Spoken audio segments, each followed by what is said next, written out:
Hello, everybody, and welcome to our YouTube channel.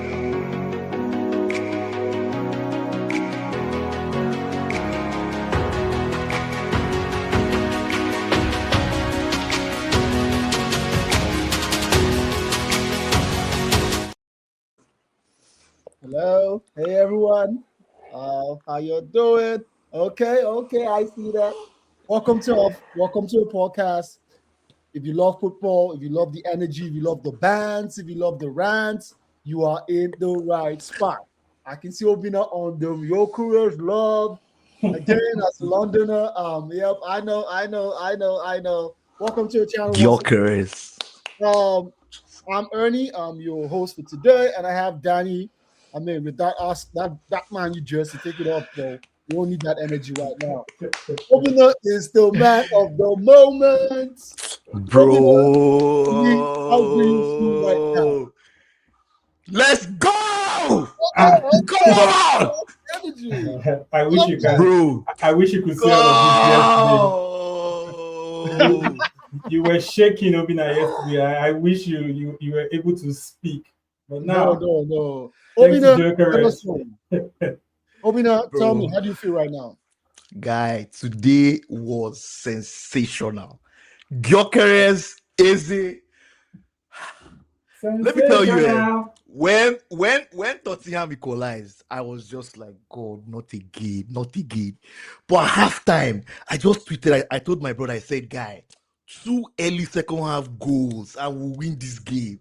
That Gyökeres first goal was pure every magic. time I'm seeing all his training videos, that shot. Yeah. Look, That's Your Careers Gyökeres has his view. problems. He has lots of issues. You know, his technical play is not the best. He cannot hold up the ball. But when you give him the chance to shoot, bro, that guy is going to score. And that first goal, that goal that gave us that 2-1 lead was The sensational. shots. Beautiful game. That Exactly. second half was professional. Tottenham had a chance. They scored a goal. It was a clear push on Gabriel. Referee was very sharp ref. It's like a push, Blew the whistle, and said, "Oh no, that's a foul, you know." Okay. And we just kept the ball, chance after chance. Eze has scored 7 goals in the Premier League, 5 of them against Tottenham, 2 today, 3 the last game. Look, today was a day that everybody that was hating on Gyökeres or having doubts on Eze, everyone has calmed down and said, you know what, these guys are actually pretty good. You know, give them that run, give them that chance, and they will give us the goals. Brilliant performance from the team. I can't stop screaming. I lost my voice at some point after the 3rd goal. I was just screaming. When Gyökeres made it forward, I was just like, thank you. You know, that celebration, all the Arsenal fans just kept on doing like this. And I was just, I lost my mind, man. I was too happy. Okay. I know my haters. I know hate watch was going on around. Daniel was hate watching. Osas, people were just there, you know, hate watching and hoping. The moment Tottenham equalized, like, first of all, when we scored, there was nothing on my phone. The moment Tottenham equalized, It was buzzing. Look at the messages. It was buzzing. Haters were just there holding on and praying that we would lose. But come on, man. Good game from the boys. Perfect response from the last game. I think that the Wolves match, the boys were very complacent. Today, very professional performance, except for that Rice error. But those guys today, brilliant, absolutely brilliant, sensational. Everything, the tactical setup, you know, Spurs came with a very defensive setup. They had 3 at the back, 5 midfielders. They had just Xavi Simons and Kolumwani on the top. Brilliant performance from the team to be able to like create chances despite that setup from Tottenham. So yeah, big ups to the guys, you know. So yeah, come on, man, let's go. Congrats, Obi. Daniel, up to you real quick. Do you think this was a terrible Spurs performance or an amazing Arsenal performance? I don't think it was both. No, Obinna has already like laid the groundwork, you know. And I will start by saying well done to the Arsenal. This was supposed to be Merci, thank you. This was supposed to be like a must-win game for them, and they handled it exactly how a top team should. play. You know, this puts them way in the league of top, like the top clubs in Europe, like Man City, Bayern, you know, Madrid, you know, and today the result and the performance well matched. Now, again, How I does he feel saying it? How does he feel saying it? How does he feel saying about Arsenal? How does he feel? Like, are you You're saying it are you struggling, saying fam. it from your heart, or not just your Nah, logical part of your brain? They try to rationalize our the, win. the, Like, the, how? the truth is, I would hope that we don't post this video because I'm going to be saying some things that, you know, hopefully I don't bite my it doesn't come back to bite me. let's But go back to haunt you. before I go into the sports performance, I also Yeah. want to give credit to Victor Gyökeres. You know, I have been very critical of Victor Gyökeres since he joined Told or since you. he came to the Premier League. But there's something I see in Victor Gyökeres finishes over the last few games. Yeah. Yes, his impact in the game is minimal, but I think he's actually one of the best finishers in the league Yeah. if he's given I that agree. chance. True, You know, true. today I think today is Have his chance best. to take it. Yeah. Today's his best game playing as a center forward for Arsenal. Like you could see his movement, you could see his I presence in agree. the box. Like overall, his involvement really stood out, and I was glad that Arteta allowed him to finish that game. That was a huge boost for his confidence. Okay, Yeah. so Back to the sports. let me quickly touch What about on the sports Spurs. bit? You Yeah. know, I think that Ogotudo clearly stuck to his style. You know, this is your first game. You know, maybe you should have been more like flexible to understand what you have. You know, but he came in with the high press, high intensity. You know, even though they have a lot of players on injury, or even though they had a lot of players missing through injuries, he he disrespected Arsenal in this game by Mm. how he played. You know, three at the back. He played I think Druxin or you know, I don't think Dragusin. Dragusin. Yeah. You know, they clearly missed Romero today, even though he has Yeah, they his did. They did. discipline They did. issues.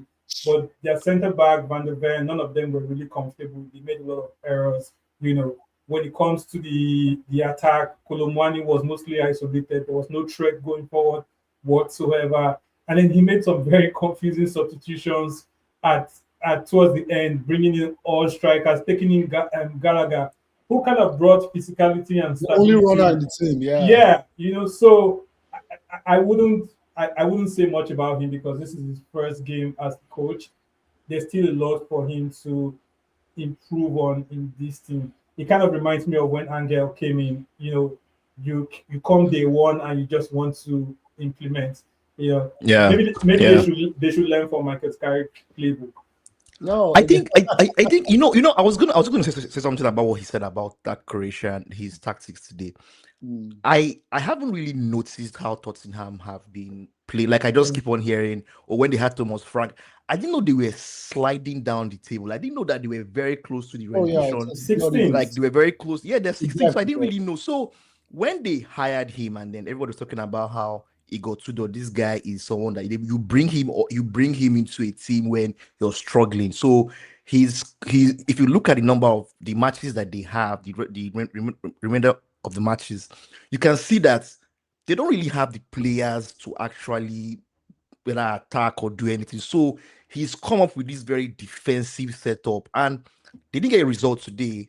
Next week they are playing Fulham, and that's Fulham away from home. Fulham just beat Sunderland 3-1 today at Sunderland's house. Sunderland that have only lost once there. So it's really going to be interesting to see what they will do going forward. Because can you imagine if Tottenham should relegate? That would just be insane. Like, just imagine if they should relegate with that new stadium and all the money they spent on players, man. Yeah. Honestly, today it got Tudor, man. I don't That know. would be I don't know. one London destination less for us, Manchester. I mean, I think in my opinion, Igor says the same. If you watch him at Juventus, it was the same, right? Low block, high intensity, everyone press. I think there's a fundamental problem at Tottenham. It was this season Levy left, right? So there are a lot of changes, and it's impacting how they recruit and where they recruit. It's so weird. Like a team is Tottenham have no recognizable. Okay, they brought in Paulina. They had to bring in Gallagher, but you still don't see that physical, aware, choked midfielder. That Conte, someone who is aware. You can. Kuma played one of his best games in the first 30 minutes in a Tottenham jersey today. But after 30 minutes, it was the same old Bissouma, right? So I think there's another problem with Tottenham. I hope they don't get relegated. For the sake of I the hope team. so too. Why I don't want they them don't get to. relegated is because the likes of Burnley and Wolves are playing one of the worst football we've seen in recent. When they got a result against Chelsea, They got a result against and against Arsenal. I mean, that's for Burnley, right? So, The Premier League is tough. good chat. Another a question, put it to you, Obinna, is what are the changes Arteta made today? Do you want to tell me about? I mean, we are seeing AZ now. So, is it that Arteta is now taking in those high risk? Hey, I'm playing AZ in a high intensity game. Is it because of his past or because AZ is the best attacking 10 I have in the team? What can you walk me through Arteta's mindset coming into this game? To be honest, if you look at our lineup today, one of the things that we as Arsenal fans have been struggling to understand is who is going to start. Like, what's our front line going to look like? We've been chopping and changing. The period when we had like very good success, we beat Bayern Munich, we beat Tottenham, was a period when we didn't even have attacking options. We had just Merino as 9, we had Eze behind. So he didn't have any choice to make. So he just picked the only players available, and we were winning steadily. Now, over the course of the season, we've had Eze not had good games. Odegaard would come in, not do anything. Odegaard was also injured. Today's game, Odegaard, I think, barely just made the bench, so he wasn't fully fit, but Eze was fit. So the question today was, how are we going to set up? Do we want to do that same Saka as 10, Madueke on the right, or actually go with a proper 10 today? Did I think that Tottenham will come up and set up very defensive today? I was very surprised. Like I mean, I know Igor Tudor's past in Juventus, but I still thought that looking at the bench, they had Richarlison, Tell and Solanke. I thought that they could at least set up in a more attacking way. But AZ today playing was a very good way to at least he stayed very close to Gyökeres, and we were able to just pass the ball around. And when we find Eze just outside of the 18-yard box, he had the creativity, the skills to keep the ball and either shoot or find Saka, because today lots of excellent combinations with Saka, which was something that was very helpful for us, because if you watch the first half, Saka was double marked every time. Van de Ven and Spence were on him. So I think today the setup was actually pretty normal. Like it was Trossard, Gyökeres, Saka, which have been our most productive front line. The question remains, who plays as 10? So today was it going to be an unfit Odegaard or Eze? So the moment we picked Eze, we were now hoping as Arsenal fans, God, keeping our fingers crossed, will he play a good game today or not? Because every other person across the lineup picks themselves. Like, the back four will always be the back four. You can't play Jesus. Jesus is physically, he has declined physically. Scoring, right? It doesn't like scoring. Like today, if you imagine, look at the goals that Gyökeres scored. That's Gyökeres' first goal. Can never be Jesus. Not the first, not the second, maybe not the first. The second goal, Jesus might win that ball, but he will not shoot. He will hold the ball back. He will hold the ball back.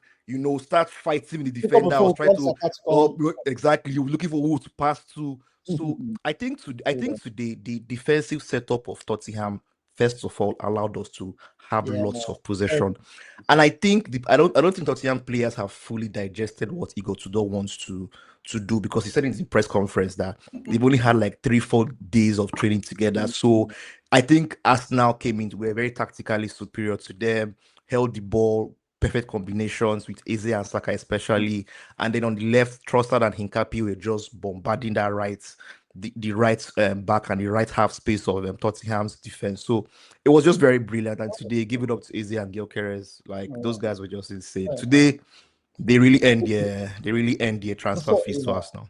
Thanks. So before I go into my Danny, one more question for you. From a Tottenham perspective, do you think there is what do you think Tottenham can do better in the next few days, in the next few games, to stay on top? Or what are those changes you've seen? That's the one. The second question is, Talk me about that disallowed goal.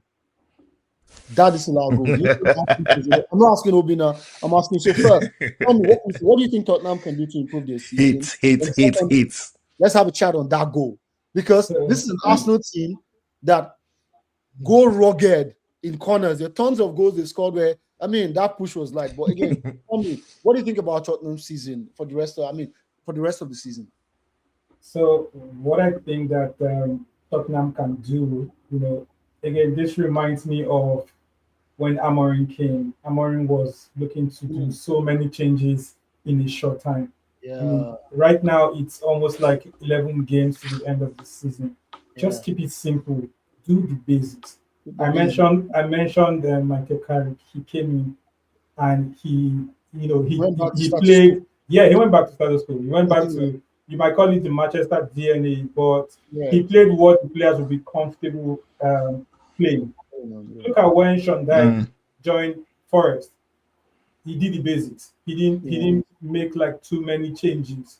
So he got to the. I know we keep making excuses that Spurs have too many players out injured, but I think with the present players right now, in Bissouma, in I don't know Gallagher, Gallagher, Pauline. These are decent players that should be able to get them into the top half of the table. But right now, they just have to, stay disciplined.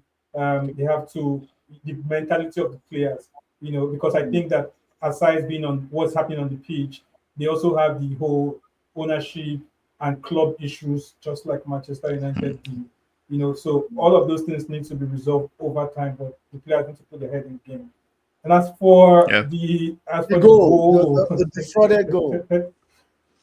I mean, did you see this motion? Did you see it? One hand. It was one hand. Any. One light hand. Watch it again. Obinna, there were two hands. Football is a contact sport. There was there a touch? Yes, there was a touch. Yes, was it soft? Was it enough? Maybe on another day, another referee would have given it. But if you review all of Arsenal's set pieces that they have scored over the last couple of games, you touch people, you push people. Even recently, they did the same thing against Gabriel. I can't remember what game. I think it was the Wolves game. Did they score? Brentford. It was Brentford. There was something similar. There was a small push, and the referee allowed it. Yes. That could have been a critical point in today's game if that goal had entered. The fire that Richarlison came into that game with when he came towards the end, he might sneak in another one. So, but I mean, Arsenal deserved the win. It was a foul. It could have been a foul today. It could have not been given on another date. Yes. All right. Thanks. Hate watchers. Thank you. Obinna, who's your man of the match? Man of the match clearly was Gyökeres. Gyökeres today, that performance, the hold-up play, I think that goal, that first goal to give us that lead, the strike, the hold-up play, who's scoring the fourth goal, I think to me was man of the match. I know many people have criticized him, but today, the second half, I think. Again, very close between him and Eze as was man of the match. But I think just for what Gyökeres did, most times when Tottenham will press us very high, Raya will play the ball long. He's the one that is always running. And I think there's one stat that I think Danny mentioned one time. I can't remember whether it was on the podcast or outside. That whenever we take out Gyökeres in games and bring on Jesus, we drop offensively, and most times the other teams get back and either they start having more chances or more shots on goal. So that pressing, the hold-up play, all of that, they gave it to Gyökeres. Only one person. Thanks. Danny, who's your man of the match? 100%. I give it to Gyökeres. And I know a lot of people will be conflicted between Gyökeres and Eze, but not until that goal from Eze, before the spark really came on. The one thing I like about him, he was always progressing the ball forward. Like when you give the ball, quick touches, quick passes. That's one thing Odegaard never does. If Odegaard was in this game today, He'll go It's back. just sideways. Maybe Arsenal will probably sneak in one last minute Gabriel header and they will score one. That's it. Oh, You know, but I'm impressed with Gyökeres. Like, this is what Arsenal saw in Sporting Lisbon.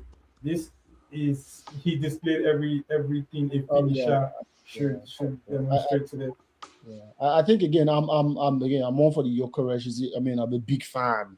As a Chelsea, I'm a big fan of Gyökeres, but I think Rice deserves a favorable mention. This guy was running everywhere. Rice was breaking line. Do you know Rice was going pace to pace with Gallagher? So I mean, I think Rice deserves a favorable. You know he caused the goal. Yeah, because that's the thing. He shouldn't have been there, right? So the thing is, he gets himself in spaces where he shouldn't even be in the first place. That's a Zubimendi conversation, but it's all good.